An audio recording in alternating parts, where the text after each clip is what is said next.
Facebook. Oh my God, there we are. Oh my God, this is so exciting. I've never done this before. Doo-doo.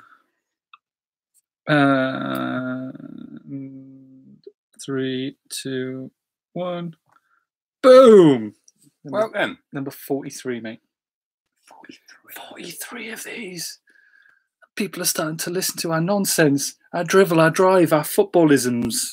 Football isms. It's good because there is a World Cup going on. It's getting to the peak level of World Cup, and all I can hear is it's coming home. It is coming home. So I've heard it's coming home. I googled it's coming home, and the internet says that it is. And everywhere I listen to I just see more England coming home. It's coming home. It is coming home. Look, it's coming home. Proven coming home. It's in. What's that? Coming home. Do you hear that? Is that? It's coming home. Is it coming home? It's coming home. That's what I keep hearing. So, off the back of it's coming home, which I hear is coming home, it's coming home. It's coming home. That's what I hear. What that means is it's coming home because England are going to win the World Cup. That's what that is. That's what that is. It's going to be interesting. Interesting. It's captured the imagination of the people. It's brought them together. Don't worry about politics. Don't worry about any of that. Don't need to worry about that. It's a Shane Meadows. Don't worry about it. It's a Shane Meadows film in the making. This, I'm telling you. I posted up the other day. Yeah, I can see that. Is Heat Wave, Brexit, England in the World Cup semi-final. Bojo going missing. That's Shane Meadows. This is England 2018. Yeah, but it won't be as stylish, will it? No. Not as stylish as 88. It won't be, but it is. It's got all the ingredients. I'm telling you, recipe. A recipe. So we're going to chat a few things. Do you want to? Yeah, I'll start. Shall we? Should we wade into the ramble? Let's wade in. We're going to wade in and ramble. Right then, so the quarterfinals got played. Hell yeah, they did. They did. They got played. What was your favourite game, apart from to actually watch and to actually witness footballs? Okay, so my favourite game was probably Belgium-Brazil. That's what I was going to say. I was obsessed. Encapsulated by it. It had everything that needed to at that stage of the game, and quality absolutely shone through. Yeah. In the form of a Kevin De Bruyne. Yeah, I liked. In fairness, there wasn't a single quarterfinal that I didn't actually enjoy. No, that first Russian goal was just it was stunning, sensational.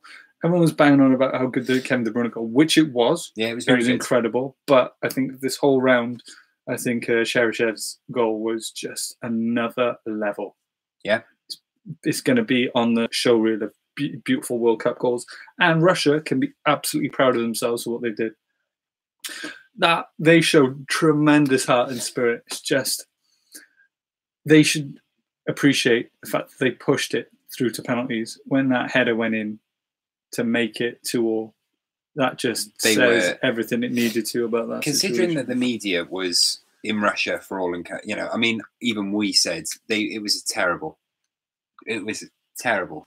It's such a bad squad. They had so many bad results leading up to the World Cup. Obviously, they didn't have any competitive fixtures to play as well. But they've done themselves so proud in that they just played above and beyond themselves and their capabilities and their abilities. Yeah, it's a shame, but I think there's no. If we're talking about heart and standing up, like Russia, just going at it. That's tremendous fight and tremendous spirit, and they deserve to be there on just determination and drive. Oh, they were superb, weren't they? They were brilliant. We both know that squad is superbly strong, and the midfield is incredible for what it is. Mandzukic is like a man army. Mandzukic is key to that for me. He's key because like Perisic, it's the selfless running into the channel, breaking up play, this just causing an absolute nuisance. And then you've got Perisic, Rakitic, Modric, Tadic, all the itches. They're all they're all exploiting those gaps which Mandzukic, opens. He's superb. I'd hate to be defending against Mandzukic. He'd be a nightmare. An absolute nightmare to mark. He'd be. But they did, Croatia. Look, they did well.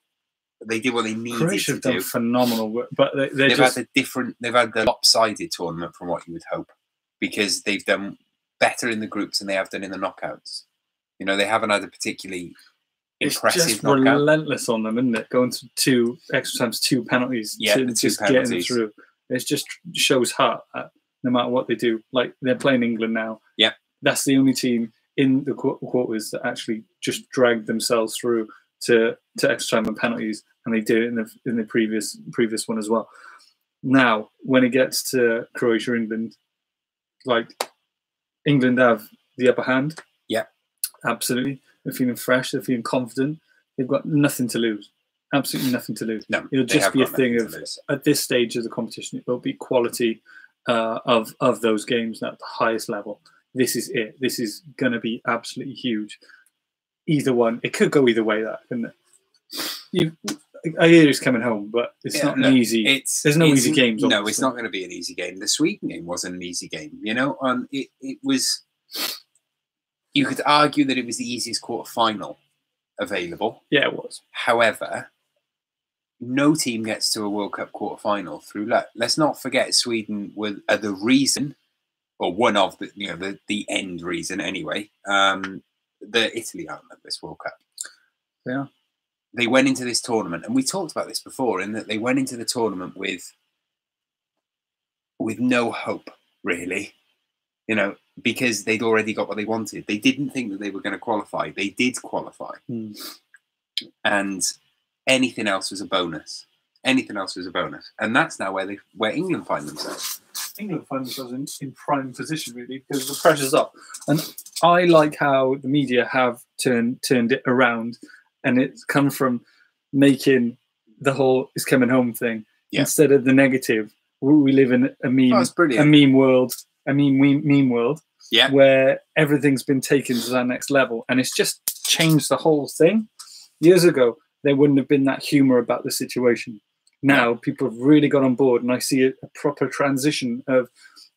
I think it's the effect of Twitter and social media, because of the amount of memes there are, the amount of parodies there have been. Yeah, it's just really taken it to just such a pastiche level of humor, and I think that's just what was required off the back of any sort of negativity.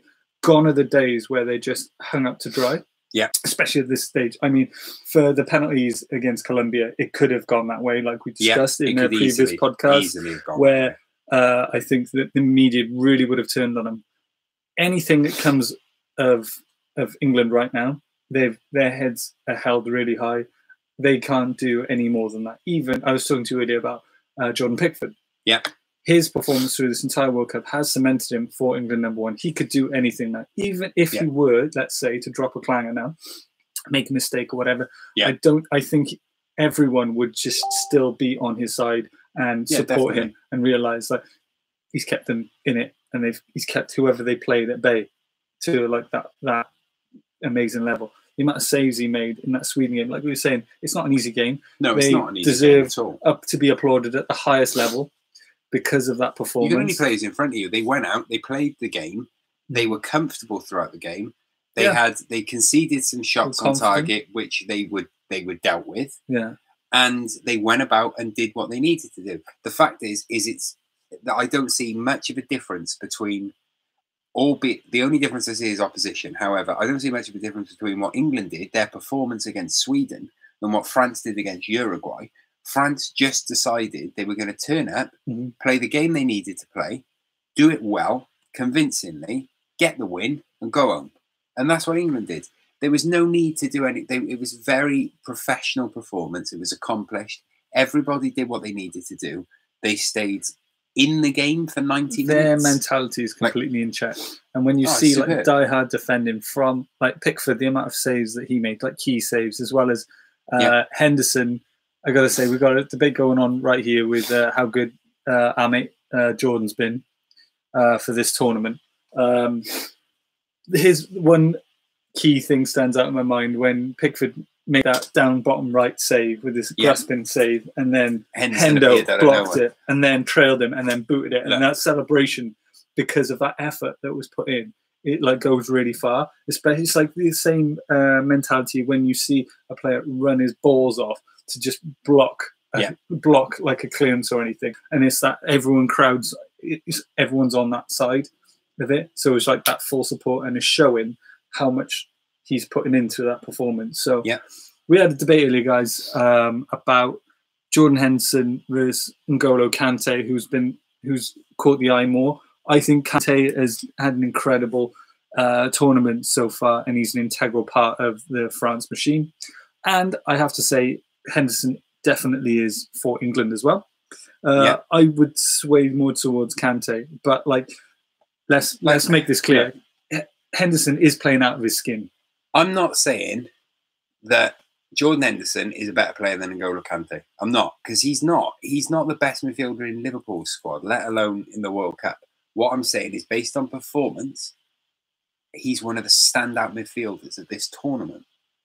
The problem for me, being a Manchester United fan, so I see a lot of the Manchester United side of things, is that he has been unfairly criticised by a lot of opposition players, and they simply they're criticising him because he plays for Liverpool. I'm convinced of it, because they're caught up in this club rivalry thing, which is nonsense. It's just absolute nonsense. You can praise a player just because he plays for your rival doesn't mean that you have to criticise him all the time. It's the same thing with Sterling. I'm fed up. I would say all you want to do is press ass. There you go. Sterling.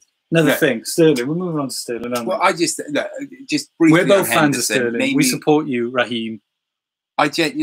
One thing. I'd love to hear other people's thoughts on this, but just finishing up on Jordan Henderson.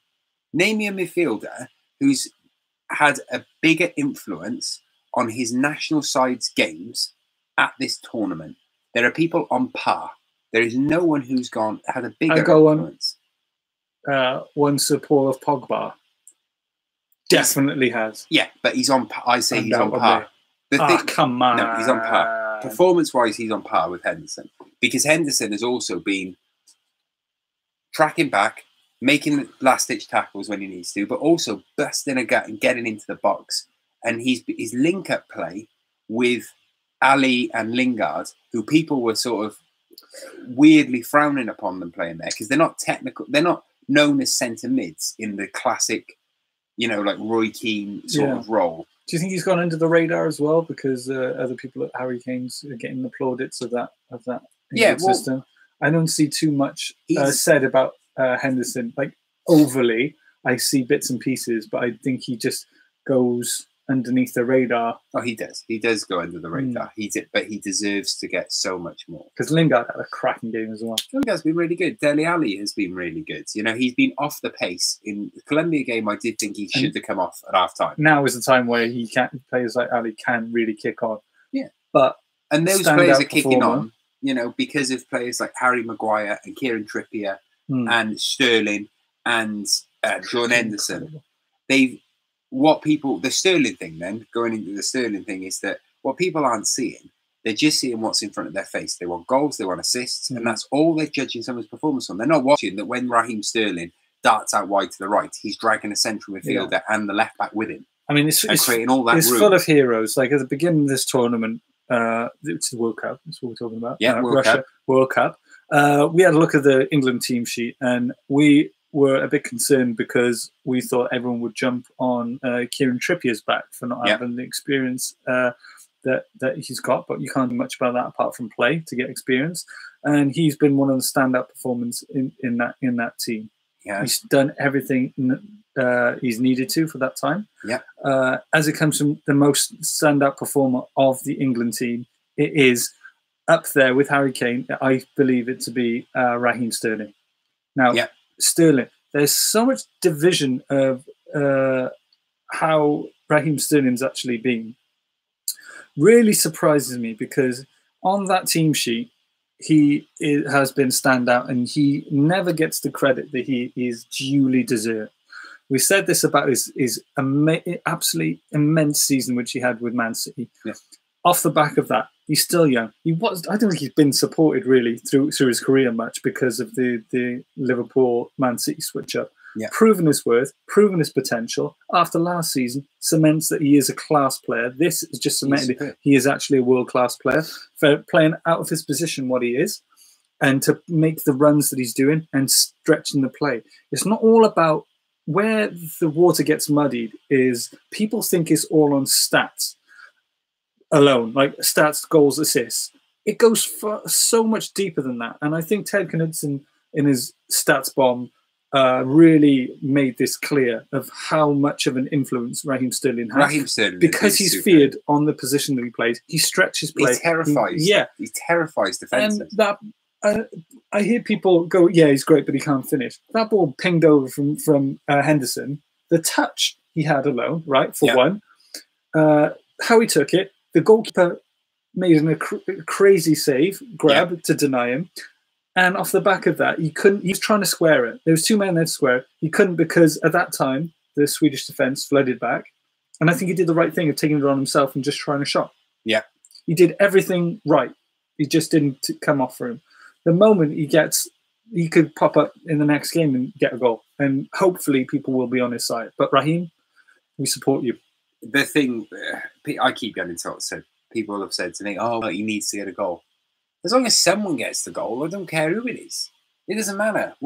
It's a knockout tournament. You know, it really doesn't matter. In the FA Cup final, if you get to the FA Cup final and your striker doesn't score in it, does it matter? No, as long as someone scores in it. I don't see why everyone's judging it on his goals and assists. His work rate and his work for the team has been phenomenal. And Stats Bomb, check it out. Go to Stats Bomb, have a look at the stats, because that is a fundamental thing which everyone should be concerned with. We haven't spoken about Belgium yet. We haven't spoken about you saying, they'll mess it up this year. We haven't spoken about the performance of Kevin De Bruyne, as well as Belgium look as though they're actually going to threaten to be, they're more than threatening to be the side. A slice of humble pie? No, because I still said France. I still pick France. Right. Right. Okay. We will do a recorded full preview. However, I think that a midfield that includes N'Golo Kante, Paul Pogba, and Blaise Matuidi, who will be back from suspension, beats one that contains Witsel and Fellaini. It does. And the front. Don't you speak ill of Fellaini? How dare you? The front three. I thought you were a Manchester United fan. Look, I said this on our. Signed a three-year contract. I said this the other day. Signed it. Done. I like Fellaini because he does a job that no one else does. I compared him to a Trojan horse. Moyes is laughing. No, I compared him to a Trojan horse on the podcast the other day because he rocks up into a box and everyone goes, "What the hell is that? What's that? What's he doing?" Who would you prefer to defend against, Mandzukic or Fellaini? I prefer to defend against Mandzukic if they're the two, because Mandzukic is not going to headbutt me or elbow me as well. Just be all this. It's all elbows. That's Fellaini. Look, there. This is Fellaini. Just that's it. You have to imagine the hair, but this has all gone very visual as well for something which will. No, it's both. Audio and visual. It works on both, but.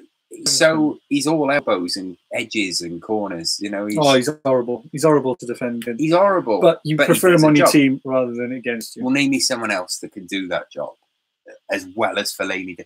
If he's the ultimate plan B. He's the ultimate wrecking ball. However, but Witzel's harsh as well. The leg breaker, Axel. Yeah, but he's no. He just flies in.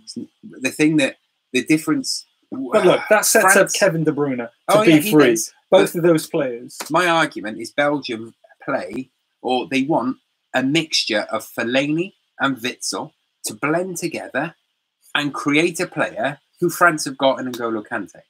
Well, yeah, but look, that's how far he's the best holding midfielder. That's how far N'Golo Kante is. And then when you add in that he's got Matuidi ahead of him, and then Pogba a little bit further ahead, and those front three. They are just as good. Like both sides have got just as good the front three, but France, I reckon, edge it because they've got Hazard, De Bruyne, and Lukaku, world class. at this stage, it's what Chelsea could have had. Who's your favourite goalkeeper? Favourite goalkeeper at the moment, Subasic. He's been solid, hasn't he? He's been superb. He's been out of who's left. He's been brilliant. I think Courtois has been underrated.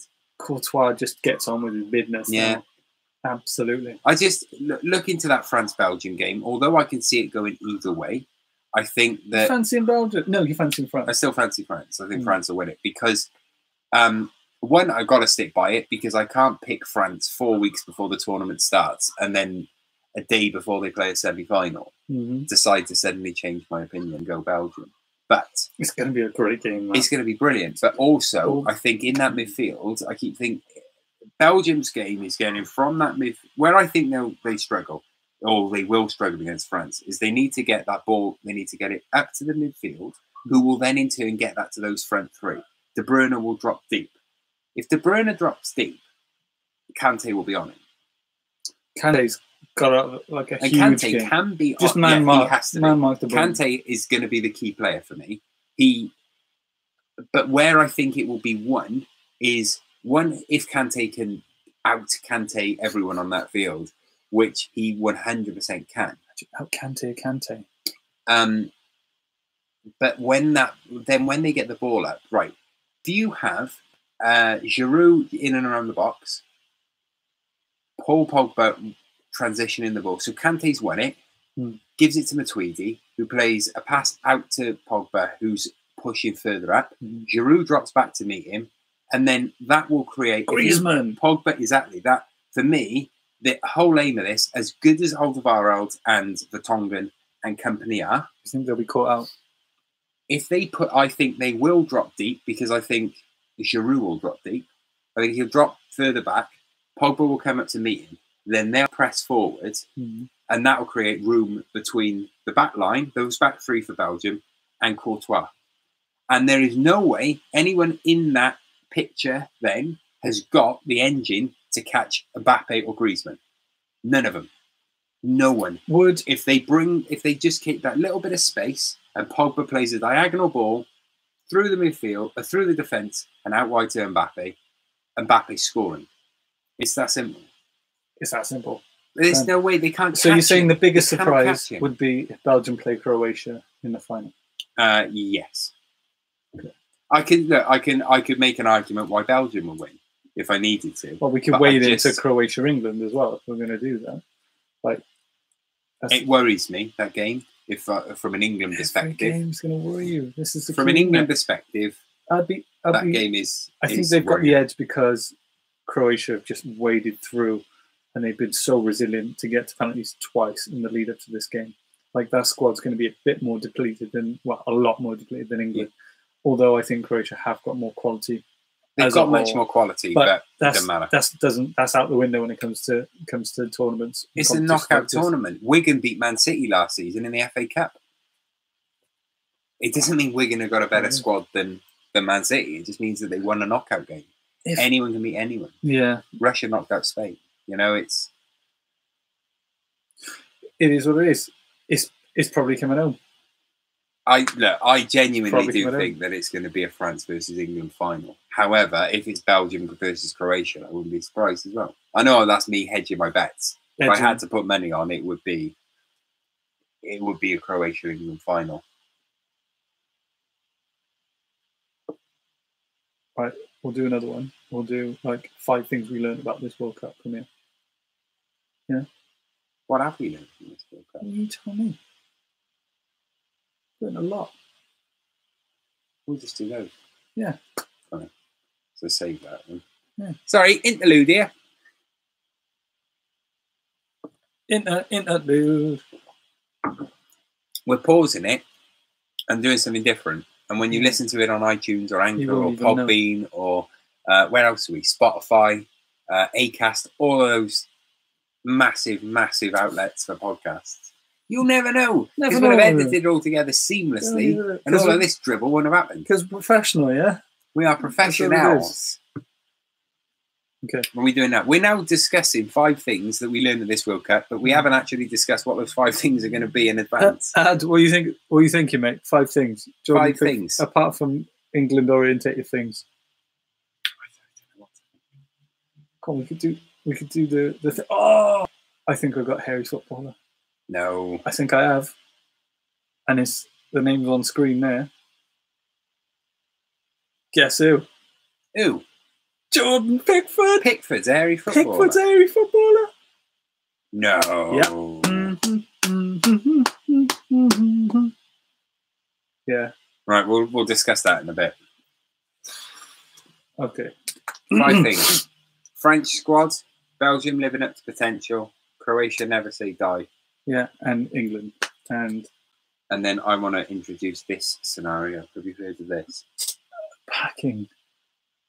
Belgium packing. No, it's a whole thing. I'll do it. Okay. Right, we're going to talk 5 things we learned about this World Cup. 5 things this World Cup. 5 things this World Cup has brought us. Should we start off with number 1? Can I take the lead on number 1? You can take my lead, of course. My little baby. Thing, of course. One thing we've learned at this World Cup is that France have got the best squad in international football, and it's not even close. It's not even close. He's been through it. Listen back to any podcast which we produced in the last, 15 days. Then you'll be waxing on. I mean, lyrically about how good they are. And to be fair, they have proved it. And the strength in depth that they've got. We is talked just about it another in depth level before the tournament began. Yeah. We sat down with Cardiff Bluebells manager Adam Hewings, and we did a podcast talking about the World Cup, previewing the groups, who we thought would finish first and second in the groups, and then win the Golden Boot. We did the lot. Yeah. I picked France. That was the day after their squad had come out, and I haven't changed my mind because that squad is ridiculous. It's ridiculous, and the fact that they've left out players from that team that would waltz into any other international sides. Mm-hmm. Are you telling me that England wouldn't take Lacazette or Martial or Benzema or Adrian Rabiot? It's to name a few. Unbelievable that they haven't even taken those players. They're such quality players. It's just incredible. And Mbappe has been a standout key figure and proved himself on a world stage. Mbappe is now... So we've learnt that. Is now people who don't watch any football but the Premier League refuse to acknowledge that a player is good unless he does it against Everton. From you saying about how amazing the PSG squad is? Yeah, the PSG squad is ridiculous. You know, there's now people who have never watched. I love French football. I love Liga, and I watched a lot of it last season and the season before that. And that people are now coming around to saying, "Oh, Mbappe's been amazing. He's been really good." And Cavani was really good for Uruguay. And obviously Neymar's Neymar. Take away whatever you want. He's a ridiculous talented footballer. Become a parody of this World Cup. That's PSG's front 3: Neymar, Cavani, and Mbappe. Mm-hmm. It's ridiculous. But people are now realising, before, apparently, although Mbappe was scoring goals for Monaco at 18 years old in the Champions League and was beating Spurs in the group stages, was knocking out Man City in the last 16. They knocked out Man City, Monaco, with Mbappe in the team. Okay, so that's one thing we've learned. That's one thing. The second thing, that my little thing, which I'm throwing into you. Yeah. VAR is incredible. It is the future. Yeah. And it is actually a functional thing which has improved vastly throughout this tournament to get to a level now where it should be and should definitely be introduced across the board in world football. Mm-hmm. That's what I think. That's what we learned from this World Cup. Yeah. Definitely through. And it's going to be even more integral, and it'll be a more level playing field when we've seen these meaty games coming right through to this final. Yeah. So that's the other thing we've learned. So it's three we've learned Belgium are actually living up to their potential, no matter how they do from here on in. If they go through to the final, if they win it, they've lived up to their potential. They finally reached the hype, haven't they? They finally haven't wilted and just gone out with a did a Switzerland and just meh. That's what Belgium used to do. Belgium used to go in a tournament and everyone was you see all these players. I think the Lukaku thing there is just put him above and give him some real firepower up front. Anyone who doesn't rate Lukaku, and we've been banging on about saying about Lukaku for all the last so season. long, for the entire season. Anyone's got an issue with him, You don't know. Don't know your onions. You should know your onions. You haven't got a clue. You need to know your onions. Is what we're saying. Lukaku. Everyone's entitled to their opinion if it's a good, which makes that shrewd bit of business from Mourinho and Man United even more. Well, look, we've been talking about Lukaku long enough that when we started this podcast, he wasn't even. He was an Everton player. Still in nappies. He was an Everton player. When we started, our first podcast came out. He was playing for Everton. You know, it's. Yep. And all you can do, you can't do. Anyone who doesn't rate him and says this, that, and the other about it, check his stats. Check how he plays. He's incredible. So we've learned that as well. Learned that. Fourth thing we've learned is Croatia never know when to give up. They never say die. They're just there. They just hang on. It's like that scene when they're just clinging on for dear life. They're Sylvester Stallone. Yeah. They just will not give up. They're like Michael Myers of this World Cup. They will just be relentless. They will hunt. They will push you to the left, the end, to beat Russia, the home nation, with the crowd and support they've got, and to keep their nerve twice, 3 times, to go through in such an intense pressure cooker. It's just been incredible. So Croatia, the squad they've got is phenomenal. They've done above and beyond and worked their little. And now's the time as well. The good thing, now's the time for that squad, because when you look at it, actually, it's not going to be together much longer. Mandzukic is probably his last World Cup. Modric, Rakitic is probably their last World Cups. Yeah. Perisic, potentially. No, he's probably got another one in him. Tadic is coming up to 30. He might have another one in him. Yeah, I mean, Luka will probably still be there. He'll still be there. He'll still be there, like Rafa Marquez. It's just never ends. How many playing 4 World Cups? 5. Oh my goodness. Rafa Marquez. This is fun. Do you know what? I'm going to throw it in there. Should we do it? No, we're saving this. Yeah, the Rafa Marquez has played in 5 World Cups, which other people have done as well. Buffon. You know, there's a few who've played in 5. He's not only played in 5. He's captained his nation in 5. No one, I would say, no one will ever do that again. I think that's going to be his record forever. There may be more who play in 5. There may be some who play in 6. There will not be players that play and captain in 5. It won't happen. And the strange thing about it is, he made his international debut in 1997 and wasn't picked for 98. This could be his 6th. And if Italy had qualified, it would have been Buffon's. But 5th thing we've learned. 5th. Just 1. 5. You can do 5th thing. 5. 5th thing. England. Amazing. From what's been done, you can do nothing but salute their performances throughout this entire tournament. They've been amazing. Look, they have been incredible. It's just worked out for them. And timing and luck is all on their side to go through and get the job done. And if it comes home or not, every single person of this UK nation of ours will be absolutely supportive of what the guys have done, because it's a huge mental block to get away from the press, and you just see it, and it's nice, really nice to see the pouring out of pure joyous emotion from the commentating team. You know, your Ian Wrights, your Lee Dixon, your Lineker, your Pierce, everyone, because it's just an outpouring. It's just been a block. It feels like a breakthrough when you see the psychologist. It's like, okay, we can get over that, and it's done in the most spectacular way. We were talking before of how the media and Twitter, for example, has taken the parody of "It's Coming Home" and really gone all out to really support that. I think humour has played a huge part in getting everyone on side and making everyone believe again. Yeah, that's all people want. That's all they want. And look, whatever happens, win a penalty shootout. Yeah, whatever happens, England went into this tournament just hoping they'd get past the last 16. That was what they wanted. That's what everyone expected. Yeah, they wanted. Okay. Well, they hadn't done it in so long of a major tournament. They hadn't got out of past the last 16 for so long, whether that be World Cup or Euros. Yeah. That all they wanted to do was get out of the group, into the last 16 game, and win and get into the quarterfinals. Not only have they done that, they got into the quarterfinals. Everyone was loving it. They did it via a penalty shootout. Then they won their quarterfinal. and they're in the semi-final for the first time since 1990. If you can't applaud that, or if you're a UK citizen but not in England, and you can't applaud that because you think that it's some sort of national rivalry, then you're ridiculous. You need to support your local. Just support them. Support your local. Support them.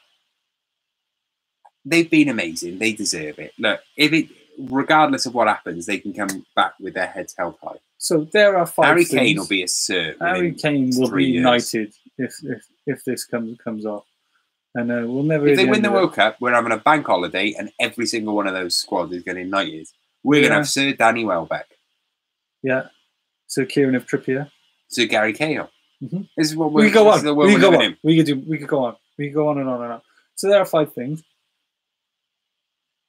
Okay, cool. So we'll just go into you start off with your thing, and then we'll just have a rundown of the rest of other stuff. How's that? We don't need that. You don't need definitely not? No, it's not. It's not on its own worthy. That's fine. So what done? Yeah, it's 5 more things. Okay. I reckon. That's 10. Yeah, that's 10. But we've already done the 5 things, haven't we? 5 things we've learned. Yeah. But yeah, it's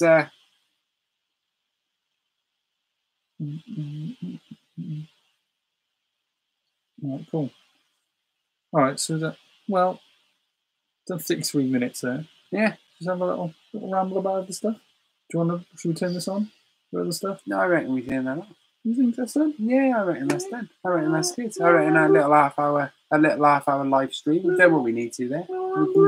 Because then what I want to do is I'm very aware that we now need to capture YouTube content. So if we could do this page, yeah, video, audio, and then the video can go up whenever, and the audio can go up Thursday. So what? Should we stop and do then do that? Let's finish. Yeah, because I need this. Right. This here, that one, to capture this, but not live. All right, listen, everyone live watching. You've been great. We're going to go off now, but up there. Hang on, where are we pointing? There, right there, like that. You can hear all of our previous rambles. There, right. You can have a look at all that because that's where the magic happens. All of the magic happens there. We've catalogued all of our silly little rambles of football's nonsense and all that. Up to nearly 200. Yeah, which is weird, isn't it? It's weird. Because people are listening to this and we're not used to it. Ridiculous amounts. Because if anything else, we'd still be here doing this. It's not about that. When it first started, we were talking about this actually. Yeah, we can finish it. We can ramble on a live stream. We can ramble. Yeah, we started this whole thing as a live thing. It was just Facebook and YouTube. It was just live. That's all it was. And then just perseverance. Really, we started recording them. We started pushing them out into different platforms so people can download them and listen to them later. And what has happened is what we've said all along, really, wasn't it? In that we used Facebook. That was our main thing. We wanted Facebook likes. We wanted people watching live. That's what we judged success on. We always said that was never the aim. We wanted to get it to audio. And now this captures data, which is listened to by thousands of people. Yeah. It's ridiculous. It's well good. It's like thousands of that. We're getting loads of views on YouTube, like loads of views. Downloads are just crazy. I sometimes look at the numbers of podcasts and I just think, well, that's the mistake. Yeah, so like off the back of just chatting, like if anything else, like we say, we'd still be doing this. We'd still just be chatting because I think it's safe to say we both need an outlet of footballs to talk. Like once a week, we'll just check in and just talk pretty like nonsense, or just get we'll just have like a brain pour of football stuff. Yeah. And I think it's just we just appreciate anyone who listens to our nonsense, really, because we're open to suggestion as well. We're keen to we love hearing feedback off Anchor in particular. Anchor's ridiculous. Like we had a message. It's well good. We had a message. You would have heard it if you listened to the podcast because we put it in. That one message from a guy who lives in think it was Idaho. And he just messaged us saying, like, thank you for putting content out. And he listened to the podcast. We had one last week. Yeah. From a guy, it was on Friday, and he was asking us questions about the France-Belgium game and asking our opinions, and he was like, you nailed the you nailed your predictions. And so that's right. But yeah, we'd just be here talking our card factions about football anyway. Yeah, and we'd be talking football with each other and playing FIFA. I mean, we're looking forward to this season coming up, where we'll just do a little thing of like Premier League stuff, like Cardiff City stuff. There'll be a whole load of other segments going on. But yeah, like people are actually... There's going to be loads. We're going to be next week. We're going to be, because the World Cup will be over. World Cup will be over. We'll be talking upcoming Premier League season, upcoming... We'll be back in. Serie A. There's a lot of Serie A stuff going on, which I'm very intrigued by. Very happy about. Yeah, very happy about. Roma have signed about 15 players. But this summer's been awesome because of this World Cup, because we've been chatting really non-stop about it. We've seen so much quality. Prediction, if you go on prediction, then... it's coming home. It's coming home, I think. We're predicting a France-England final. France-England final is what we're predicting. There you go. If it's Belgium-Croatia, I wouldn't be surprised, because it's two tough games. But we're saying France-England. Yeah.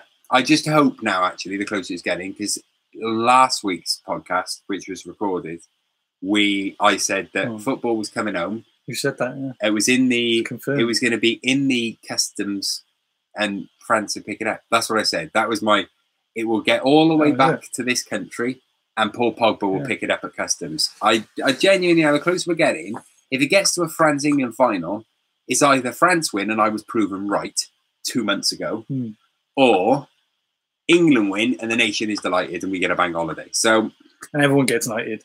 Everyone gets knighted. We're gonna be made CBEs, I think.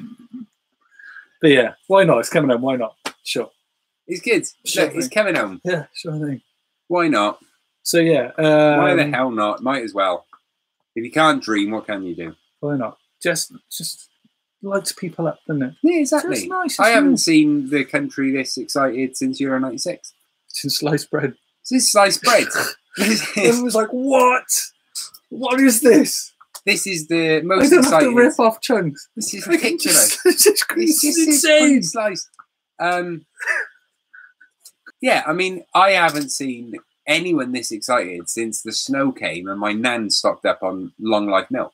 You know, I haven't seen anyone as excited as when the snow came and my mate bought as much milk and bread as he possibly could. Yeah. Side note, nothing to do with football. Was in a supermarket the other day, an unbranded one. Unbranded supermarket, and the mother and daughter, and she was stocking up on tins. Bear in mind, we're in a heat wave, and her mum said, "Why are you buying all those tins?" She went, "Well, if this year's taught me anything, it's because you never know when the snow's going to arrive. There's a heat wave, love.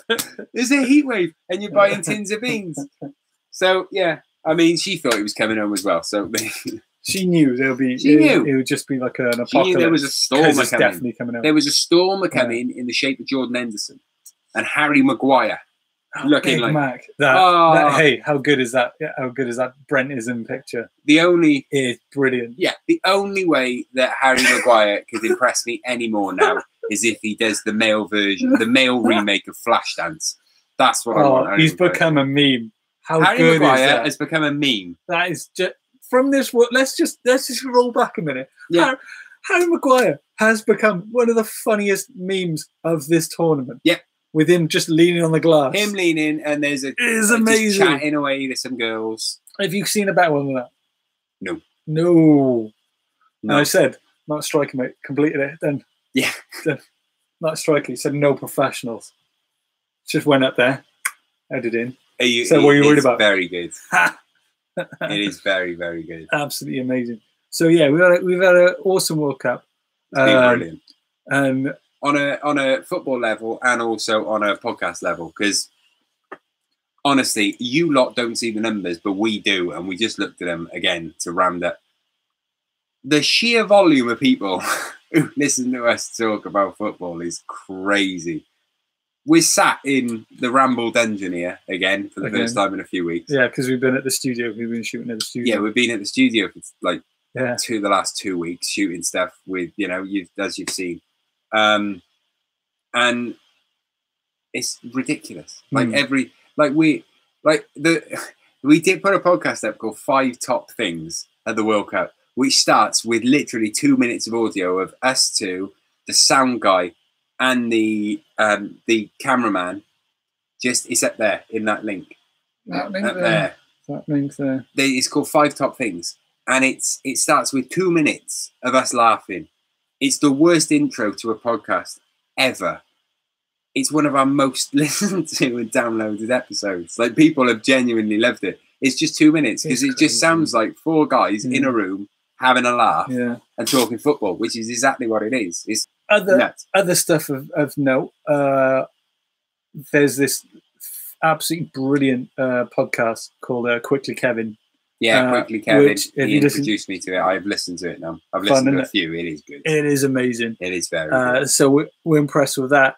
We're impressed with 6 Yard Box as well. Their coverage of the World Cup has just supported everything we've talked about with England, as well as Ted Knutson and Stats Bomb just beasting it, and that'll be a force to be reckoned with for the new season. Yeah, as well. they're good. Someone else who things. Anyone watching three this? Things we've learned. Yeah, more things we've well, learned. just 2 things we've learned. We're just teaching. Just hungry for more knowledge. No, and check out the Blender Coach on Instagram for those listening, watching at the Blender Coach. Just watch his stories because they make my day. Yeah, and his lives. Yeah, good. I always watch him on replay. They make our day. Yeah, it's they're fun. Really, you love them. Our friends, love them. They're good. They're quality. So give them a follow, guys. Yeah, check it out. Otherwise, we're done rambling for today. We're done rambling. Like all those links up there in the corner. Check out our YouTube as well. Our YouTube's actually getting a lot busier, isn't it? Traffic wise. YouTube's search the FIFA Ramble. But yeah, now on a case of bye. Yeah, sure. Just did. Right, we're going. Yeah, we've talked enough. We've talked enough. We've recorded. We've done the live. Yeah, go to that. We've done 47 minutes of live.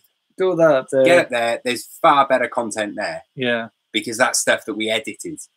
Well, barely, but we edited it. Well, we did. Yeah, we edited it. Give the page a follow. Subscribe. What are you listening on? Like, what have you got? Have you got iPhone? Have you got Android? If you've got Android, we've got you covered. Google Podcasts is new. We're on it. And there's a lot of people listening to us. If you've got an iPhone, Apple Podcasts, search for FIFA Ramble. We're also on Acast, Podbean, Spotify. I mean, how many people have got Spotify? We're on there now. They put us on there like a few days ago. Yeah. Spotify, Podbean, Pocket Casts, Anchor, our boys there. Look, that's where we want you to be listening because they've been amazing with us and we want to support them.